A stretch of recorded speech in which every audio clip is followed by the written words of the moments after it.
एक कंपनी में एक दफ़ा एक बॉस था जो मतलब जल्दी डिसीजन ले लेता था। देखता ही नहीं था कि यार जो अगला बंदा काम कर रहा है उसकी नीयत क्या थी, उसने किस तरीके से काम किया है। बस जल्दी गुस्से में आ जाता था। तो एक ऐसे बॉस थे, उन्होंने उनके एक टीम मेंबर ने कुछ काम किया और वो काम उन्होंने बड़ा गलत कर दिया, बड़ा नुकसान हो गया कंपनी को।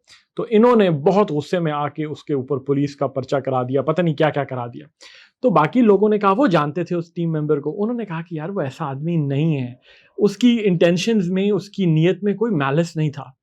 आज का वर्ड है मैलिस। मैलिस नाउन है। मैलिस का मतलब होता है एक विश होना या एक डिजायर होना किसी को नुकसान पहुंचाने की, किसी को हर्ट करने की। तो जब आप मैं जुमले में फॉर इंस्टेंस यूज करूं तो वो जो बाकी टीम मेंबर्स थे उन्होंने बॉस को जाके कहा कि I am sure he did not have any malice in his intentions.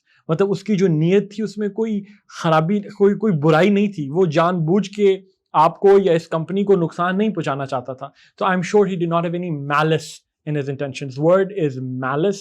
Malice is a noun.